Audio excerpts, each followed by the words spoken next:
दो गुप्त नवरात्रे होते हैं, थोड़ा ध्यान देंगे। दो गुप्त नवरात्रे होते हैं। एक गुप्त नवरात्रा यही माघ के महीने में आता है। श्रृंगी ऋषि ने इस गुप्त नवरात्रे का बड़ा वर्णन किया। श्रृंगी बाबा ने इस गुप्त नवरात्रे के बारे में बहुत कुछ बताया, बहुत कुछ। श्रृंगी बाबा गुप्त नवरात्रे के लिए कहते हैं कि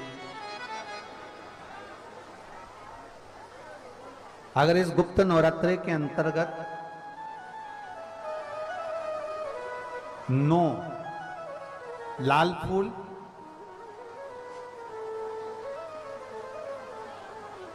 और 5 श्वेत पुष्प, ये दोनों, लोग कहते हैं गुप्त नवरात्रे में हम देवी की आराधना करें, गुप्त नवरात्रे में हम भगवान की आराधना करें, पर शिव महापुराण की कथा कर रही है, भगवान शंकर का चरित्र कथा है। अगर आपने देवी भागवत का स्मरण किया हो या भगवान शिव की एक पवित्र आनंदमय कथा स्कंद पुराण के काशी खंड में अगर सुनी हो या उसमें भी नहीं पढ़ पाए हो तो श्रृंगी ऋषि के चरित्र में आता है। श्रृंगी बाबा ने वर्णन किया है कि किसी भी स्थान पर, किसी भी स्थान पर यदि हमारे घर में 2 शिवलिंग है, नहीं है, तो किसी अपने घर के गमले में, बगीचे में 2 पार्थिव लिंग का निर्माण करें। 2 पार्थिव लिंग, उसमें एक शिव जी का स्मरण करें और एक में माता पार्वती जी का स्मरण। देवादिदेव महादेव के 2 स्वरूप, 2 लिंग प्रकट कर कर, एक पर 9 पुष्प लाल और एक पर श्वेत पुष्प 5 समर्पित करें, बाबा की आराधना करें, घी का दीप लगाएं, पूजन करें और बाद में उन शिवलिंग को, उन पुष्पों को विसर्जन करें। किसी भी नदी में, तालाब में, बावड़ी में, अगर वहां नहीं विसर्जन कर सकते हैं तो किसी वृक्ष के नीचे उनका विसर्जन कर दें। पर ये नवरात्रे, ये जो गुप्त नवरात्रे हैं, इस माघ महीने में जो गुप्त नवरात्रे आती है, इसी के अंतर्गत इसका पूजन है। एक बार हमने पहले वर्णन किया था, जिसके यहाँ संतान नहीं होती उसके लिए भी पहले इस माघ महीने में जो गुप्त नवरात्रे आते हैं उसका स्मरण कराया था। कैलाशी अविनाशी है शिव, शिव तत्व का है। आप जिस भाव से, जिस भाव से आप भगवान को रिझाते हो, भगवान उस भाव से अपने भक्तों के करीब पहुंचता है। भक्तों के, यमुना जी ने पार्थिव शिवलिंग का निर्माण किया। केवल चाहे गुप्त नवरात्रे हो, चाहे सर्व नवरात्रे हो, केवल देवी की आराधना कर रहे हैं और सोचें कि हम माता जी की आराधना कर रहे हैं और माता जी हम पर प्रसन्न हो। शिव महापुराण की कथा कहती है, कोई सी भी नवरात्रे में अगर आप शंकर भगवान की आराधना के साथ देवी की आराधना करेंगे तो शिव महापुराण की कथा कहती है महादेव शिव और शक्ति दोनों ही कृपा जरूर करते हैं। ये निश्चित है, निश्चित है।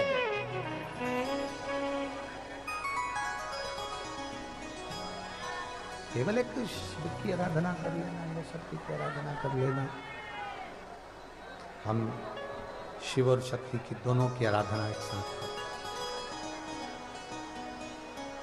हम शिव और शक्ति की दोनों की आराधना, दोनों की आराधना। और हम तो दिन भी मौका लग जाए, कभी नवरात्रे पड़े, चाहे गुप्त नवरात्रे हो, चाहे संपूर्ण विश्व को ज्ञात चैत्री और कुमार के नवरात्रे हो, हर नवरात्रे में आप एक विशेष ध्यान रखें, प्रत्येक नवरात्रे में, कि हमें शंकर भगवान के शिवलिंग की पूजन करनी। और एक और बात समझ लें, दो शिवलिंग का निर्माण नहीं भी कर सकते हैं तो एक शिवलिंग का निर्माण करें और उस शिवलिंग के पास में ही एक छोटा सा मिट्टी का ढेला रखकर मां जगत जननी जगदम्बा का भी पूजन कर सकते। आपको नहीं बनाना दो शिवलिंग, तो एक शिवलिंग एक मिट्टी का थोड़ा सा। ऐसा नहीं है कि मेरी माता दुर्गा भवानी पिंडी के रूप में नहीं पूजाती है। अगर मेरी माता पिंडी के रूप में नहीं पूजाती तो वैष्णो देवी में 3 पिंडियां विराजमान नहीं हो पाती। जितने जितने शक्तिपीठ हैं, आप प्रत्येक शक्तिपीठ में दर्शन करने के लिए जाएंगे तो वहां पर भी आपको पिंडी का दर्शन होता ही है। प्रत्येक शक्तिपीठ। ऐसा नहीं कि मेरी मां पिंडी के रूप में फिर पूजाती नहीं है, वो भी पूजाती है। आप जिस भाव से भजेंगे, जैसे हम कहते हैं हमारे शहर में, हमारे सीहोर नगर में कुबेरेश्वर धाम कंकर शंकर की भूमि है। मतलब वहां जो गया है वो कंकर शंकर की आराधना करने के लिए गया है, कंकर शंकर की पूजन करने के लिए गया। आपके घर में पितृदोष है, आपको ऐसा महसूस होता है, आपको लगता है, तो किसी भी नवरात्रि के पहले जो अमावस्या पड़ती है, गुप्त नवरात्रि, तो अंदाजा लगाइए। तो जिस दिन अमावस्या रहे उस दिन चावल की कटोरी में एक कपूर का टुकड़ा रख दीजिए महाराज, छोटा सा। और कपूर का टुकड़ा रखकर उस कपूर को दरवाजे के बाहर कटोरी में ही, चावल रखी हुई कटोरी में ही उसको पितरों का स्मरण कर कर जला दीजिए। और जलाने के बाद उस चावल को कहीं भी किसी भी वृक्ष की छांव में पक्षियों के लिए डाल दीजिए। शिव महापुराण की कथा कहती है, अगर मान लो पितृ आपको कष्ट दे रहे हैं, पितृ आपको तकलीफ दे रहे हैं, कोई काम नहीं होने दे रहे हैं, या कहीं आपको ऐसा लगता है कि पितरों का दोष है, तो वो पितृदोष देवी, अब ये जो आप करेंगे ये कब कर रहे हैं? अमावस्या के दिन आप उसको रख रहे हैं। अमावस्या के दिन उसको रखकर रात भर आपने रखा कपूर के साथ में, सुबह एकम पड़ गई, नवरात्रि लग गई, उसी दिन उसको जलाकर आपने पटक दिया। अर्थात उससे देवी और पितृ इन दोनों का आशीर्वाद जो प्राप्त होता है, तो घर में से पितृदोष समाप्त होकर लक्ष्मी की वृद्धि प्रारंभ हो जाती है, कार्य में सिद्धता आ जाती है। मान लो अगर पितृदोष है तो करो, नहीं है बड़े अलमस्ती से रहो। तो जिस व्यक्ति का कोई कार्य सिद्ध नहीं हो रहा है, कोई कार्य अटक गया है, मिलन नहीं हो रहा है, कोई अदालत तक में बात पहुंच गई है और मालूम पड़े संबंध टूटने वाला है, लग रहा है कि ये ससुराल वाले नहीं रख रहा है, या लग रहा है कि ये संबंध हमारा खराब होने वाला है, उस व्यक्ति को ये व्रत 9 दिन के धारण कर लेना चाहिए, जो माता जानकी जी ने वाल्मीकि बाबा से पूछ कर करा था, जो माता सीता जी ने वाल्मीकि बाबा से पूछ कर करा था। तो वाल्मीकि बाबा ने कहा, जानकी अये सीते सुनो, एक व्रत है, एक उपवास है, एक व्रत है, एक साधना है, अगर वो तुम कर लोगी 9 दिन तक तो ये पक्का है कि तुम्हारे पति के दर्शन तुम्हें हो जाएगा और तुम्हारे पुत्रों को भी तुम्हारे पति का दर्शन हो जाएगा, उनके पिता का दर्शन। ठीक है, क्या उपाय? कहा शिव मंदिर में जाइए, पहले दिन 9 फूल कमल के हों, जो मिल जाए, परंतु एक जैसे फूल होना चाहिए। ये नहीं कि आज तुमने गुलाब का चढ़ाया, कल कमल का चढ़ा दिया, परसों गेंदा का चढ़ा दिया, नरसों चमेली का चढ़ा दिया, फिर रात रानी का चढ़ा दिया, ऐसे फूल ना चढ़ाए। एक जैसे फूल 9 दिवस तक।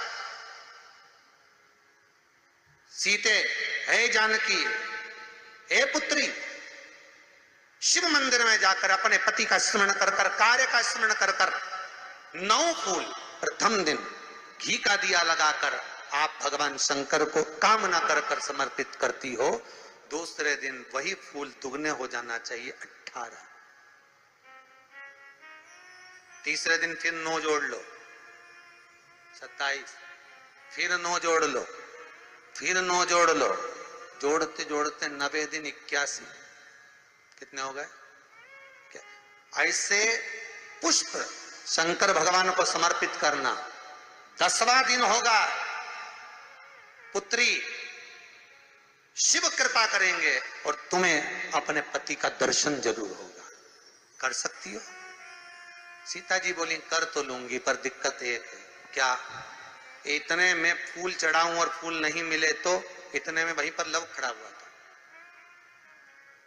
पुत्र लव खड़ा हुआ था। उसने कहा मां चिंता क्यों करती है, फूल मैं ला कर दूंगा, तू तो बस व्रत धारण कर। यही गुप्त नवरात्रे का व्रत, इसी आषाढ़ी नवरात्रे का व्रत मां जानकी ने करना प्रारंभ करा।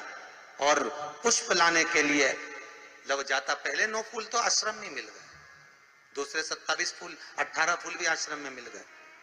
धीरे धीरे धीरे धीरे जब 5 दिन हो गए, पुष्प की संख्या कम पड़ने लगी, तो लव को मालूम पड़ा कि मेरी माता को पूजन करने में दिक्कत हो रही है, पुष्प नहीं मिल रहा है। चिंता मत कर मां, अब तो कहीं से भी ला कर दूंगा तो दूंगा। और गया लव, गया।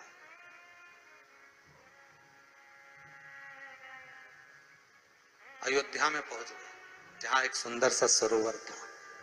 सरोवर के दरवाजे पर द्वारपाल खड़े हुए थे, अंदर नहीं जाने दिया। मुझे जाने दो, मुझे पुष्प चाहिए, मेरी माता पूजन कर रही। द्वारपालों ने पकड़ना चाहा, मना करा, नहीं माना। लव इनको पटक कर अंदर प्रवेश कर गया, फूल लेकर आया, माता को दिया। धीरे धीरे पुष्प आते रहे, चलता रहा। खबर पहुंच गई श्री राम जी महाराज के पास में कि कोई वाल्मीकि बाबा का शिष्य आता है और सरोवर के सारे कमल के फूल तोड़कर ले जाता है। बड़ा उद्दंड है, सैनिकों को मार देता है। सैनिक वो पड़े दूर। राम जी को सूचना मिली, आज 9वां दिन था, माता जानकी इंतजार कर रही है पुष्प आए। इतने में चारों तरफ सेना को लगा दिया गया कि आज सरोवर का एक पुष्प नहीं जाना चाहिए। और लव का युद्ध प्रारंभ हो गया उस अयोध्या के सरोवर पर। अंत में सबको पटक कर लव 81 फूल लेकर पहुंचे और मां से कहा, मां आज आखिरी का दिन है, शिव को रिझा ले। और माता ने शंकर भगवान को फूल चढ़ाया। 10वें दिन सूचना आ गई वाल्मीकि बाबा के पास में, तुम्हारा कोई शिष्य है लव, बड़ा उद्दंडी है, या तो उसको लेकर आओ, नहीं तो हमारी सेना उसको पकड़ने के लिए आ रही है। और किस माता का पुत्र है उस माता को भी लेकर आना, और किस भाई का भाई है वो उसको भी लेकर आना। और गुरुदेव आपने बालक को क्या सिखाया कि वो इतनी उद्दंडता कर रहा, आप भी आना, नहीं तो हम सेना लेकर पहुंचे। वाल्मीकि बाबा ने लिखकर पहुंचा दिया, चिंता मत करो, हम पूरे ही आएंगे। वाल्मीकि बाबा को तो मालूम था व्रत पूरा हो चुका है तो दर्शन तो होना ही है, भले कैसे भी हो, भले लड़ाई से हो, विवाद से हो, पर खबर तो आ गई ना, समझौता कि कड़ी तो जुड़ गई ना। भगवान वाल्मीकि बाबा समझ गए, सीता जी से कह दिया तेरा व्रत पूर्ण हो गया बेटा, अब तू कल तैयारी कर चलने की। और लव को लेकर पहुंचे, सीता जी को देखा, पुत्रों का स्मरण करा, राम जी के नैनों से जल बह गया। वाल्मीकि बाबा सीता से कहते हैं, इसको कहते हैं साधना, इसको कहते हैं तप, इसको कहते हैं साधना। आप भी कर सकते हो। आनंद रामायण का ये प्रसंग वर्णन करता है कि हम भी क्यों ना कर सकते। गुप्त नवरात्र चालू हो गया, गुप्त नवरात्र करो, आराधना, कुछ नहीं तो एक फूल तो शंकर को चढ़ाना चालू करो, कम से कम एक पुष्प तो चढ़ाओ। जिसको लगता है कि मेरे परिवार में कोई दूसरा व्यक्ति हस्तक्षेप कर रहा है, या मेरा पति किसी पर नारी के साथ में रह रहा है, या नारी किसी पर पुरुष के साथ में रह रही है, तो माखन थोड़ा सा प्रतिदिन मां जगत जननी के मंदिर में अवश्य समर्पित करें। 9 दिन तक समर्पित करोगे, कैसा भी दोष होगा, कैसे भी ग्रह होंगे, वो सब हट जाएंगे और जीव आपका हो। ये वो नवरात्र है जिसमें प्रेम आनंद बढ़ता है, स्नेह बढ़ता है। ये वो नवरात्र,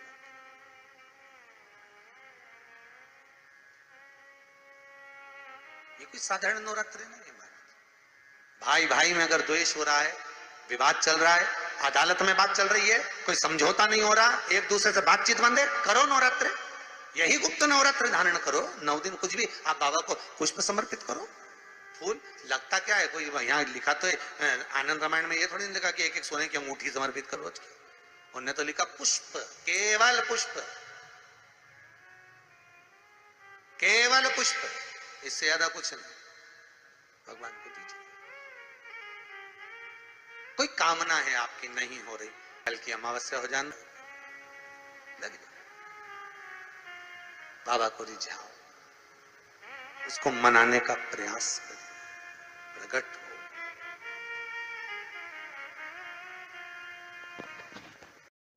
लंबी बाती का प्रमाण अलग होता है। लंबी बाती क्यों लगाई जाती है? भगवान के मंदिर में दीप में, देवियों की पूजन में, लक्ष्मी की वृद्धि के लिए। कौन से देवता के यहाँ लंबी बत्ती लगती है और कौन से देवता के यहाँ गोल बत्ती लगती है, उसका भी प्रमाण बनना। किसी देवी की पूजन करो तो लंबी बत्ती आती है, कुल देवता की पूजन करो तो लंबी बत्ती आती है। किसी मंदिर में किसी देवता को लगाने जाओ तो गोल बत्ती लगती है, उसका भी प्रमाण है। लंबी बत्ती जहां लगाई है, अगर लक्ष्मी के सामने लगाई है तो लक्ष्मी की लंबाई बढ़ती है, लक्ष्मी की वृद्धि बढ़ती है। अगर कुल देवता के नाम की लगाई है तो वंश की वृद्धि होती है। इसलिए हमारे यहाँ अमावस्या पूनम को जो पाटे माटे भराते हैं उसमें गोल बत्ती नहीं लंबी लगाई जाती है, जिससे हमारा वंश बढ़े। नवरात्रि में देवी जी की जो बाती लगाई जाती है वो लंबी लगाई जाती है, गोल नहीं। क्यों? क्योंकि जिससे माँ हम पर कृपा बनाकर रखे, हमारा वंश खूब बढ़े, हमारे यहाँ लक्ष्मी की वृद्धि हो। स्थिर बाती, गोल बाती लगाई जाती है ब्रह्मा के मंदिर में, इंद्र के मंदिर में, देवता के मंदिर में। तुलसी के सम्मुख में लंबी बाती नहीं लगती, तुलसी के सम्मुख में गोल बाती लगाई जाती है महाराज, जिससे स्थिरता का भाव केंद्रित हो। स्थिरता का भाव की